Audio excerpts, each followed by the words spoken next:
So కొంతమంది learning లైసెన్స్‌తో వాహనాలు నడుపుతూ ఉంటారు. వాళ్ళు ఎలాంటి జాగ్రత్తలు తీసుకోవాలండి? సో ఎవరైనా సరే ఇప్పుడు లెర్నింగ్ లైసెన్స్ అంటే ఫస్ట్ ఏంటంటే లైసెన్స్ అప్లై చేసినప్పుడు డైరెక్ట్ మనకి డైరెక్ట్ లైసెన్స్ ఇవ్వరు. ఫస్ట్ ఒక లెర్నింగ్ లైసెన్స్ లాగా ఇస్తారు.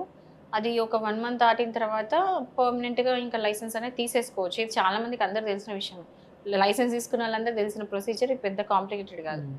సో వీళ్ళేంటంటే ఆ కార్ అట్లా నడిపే వాళ్ళేంటంటే ఫస్ట్ హెల్ప్ బోర్డ్ పెట్టుకోవాలి. ఎందుకంటే వాళ్ళు ఇంకా లెర్నింగ్ స్టేజ్‌లో ఉన్నారు. ఇంకా పర్మనెంట్‌గా వాళ్ళకి లైసెన్స్ రాలేదు కాబట్టి, ఇంకా లెర్నింగ్ స్టేజ్‌లో ఉన్నారు కాబట్టి వెహికల్ మీద ఎల్ బోర్డ్ పెట్టాల్సి ఉంటది. హ్మ్. సో ఎల్ బోర్డ్ పెడితే ఏంటంటే ఎవరైనా సరే లెర్నింగ్ బోర్డ్ ఉన్న కార్‌కి అవే ఉండాలి.